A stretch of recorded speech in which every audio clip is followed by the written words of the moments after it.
आज का अखबार पढ़ लें, वो एक अंग्रेजी दैनिक में बिहार के संदर्भ में लोगों के हाहाकार का जिक्र है।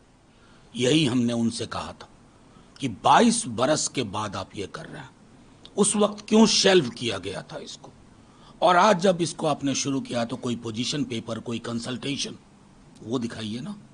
उस पर चुप्पी थी। उन्हीं के जुबान से निकला कि 20% लोग बिहार से बाहर के रहते हैं, हमें देखना होगा कि डुप्लीकेशन का क्या है, वगैरह वगैरह कई उदाहरण देके उन्होंने बताया।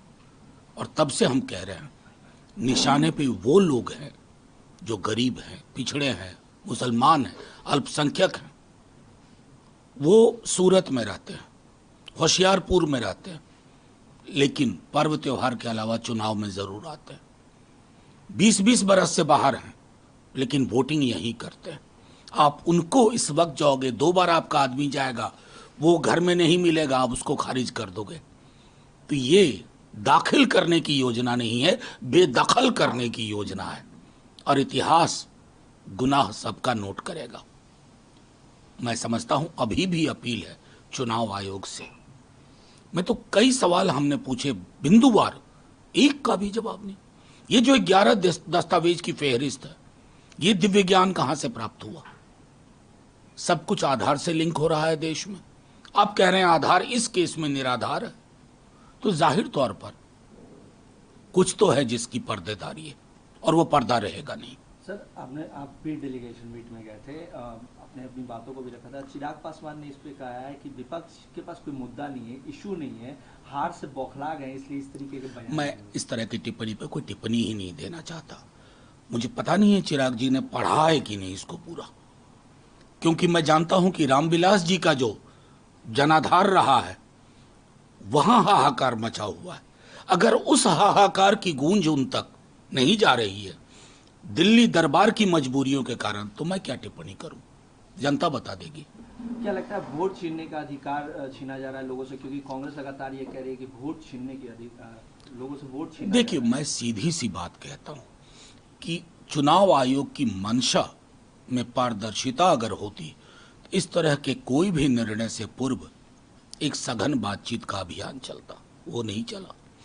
टाइमलाइन आप देख लीजिए, 24 जून को आपने यह फैसला किया, 25 जून से आपने ये कार्रवाई शुरू कर दी। People were taken by surprise, shocked. और मैंने कहा ना कि उस अंग्रेजी दैनिक को तो आज पढ़ें। हम काफी कुछ दस्तावेज सौंप के आए, उन दस्तावेजों पर गौर करें। ये सिर्फ दलों का व्यक्तिगत मामला नहीं है। एक ऐसा क्षण है हमारे देश की राजनीति में जब एक अभिजात्य वर्ग, एक प्रभु वर्ग करोड़ों लोगों से उसका सबसे कीमती अधिकार छीनने की कोशिश कर रहा है। सर, चुनावी वर्ष है, ऐसे में कई दल गठबंधन करना चाहिए। ओबीसी की पार्टी ने खुद पत्र लिखा है लालू प्रसाद यादव को और महागठबंधन में शामिल होने की इच्छा जताई है। देखिए, मैं एक ही बात कहूंगा, ओवैसी साहब मूलतः में उनका बेस हैदराबाद में है। उनके चुनाव लड़ने से क्या होता है, नहीं होता है, ये ओवैसी साहब भी जानते हैं, उनके सलाहकार भी जानते हैं। अगर आपकी मंशा है कि बीजेपी की अधिनायकवादी चरित्र को शिकस्त दी जाए, अगर नफरत की उनकी राजनीति को शिकस्त दी जाए, तो कई दफा चुनाव ना लड़ने का फैसला भी उसी तरह का फैसला होगा। मुझे उम्मीद है उस पर विचार करेंगे। उन्होंने सेकुलर का भी बात किया कि अगर सेकुलर वोटें डिस्ट्रीब्यूट होंगी तो ये फायदा विपक्ष को पहुंचेगा, बीजेपी को पहुंचेगा। मैं इसलिए तो कह रहा हूं, आप दोबारा मुझसे वही कहवा रहे हैं। कई बार चुनाव में ऐसे क्षण आते हैं जब आपका ना लड़ने का फैसला तेजस्वी जी के नेतृत्व में पूरे महागठबंधन को, मैं समझता हूं कि आप उस संदर्भ में सोचिए कि महागठबंधन ने एक लंबी लकीर तेजस्वी जी ने खींच दी है।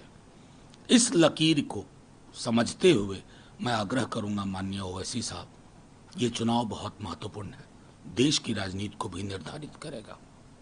आज राष्ट्रीय कार्यकारिणी की बैठक है राष्ट्रीय जनता दल की, क्या कुछ? देखिए, आज राष्ट्रीय कार्यकारिणी है, कल राष्ट्रीय परिषद और खुला अधिवेशन है। और ये चूंकि चुनाव का वर्ष है तो तमाम चीज़ें, हमारी पॉलिटिकल लाइन क्या है, सोशल जस्टिस पे क्या लाइन है, इकोनॉमिक इश्यूज़ पे क्या है, विदेश नीति, क्योंकि हाल में हमने उस संदर्भ में भी काफ़ी इनएडिक्वेसी देखी है, तो पूरा दल उस पर विमर्श करेगा। और किसी भी दल के लिए ये जो अवसर होता है बहुत महत्वपूर्ण होता है।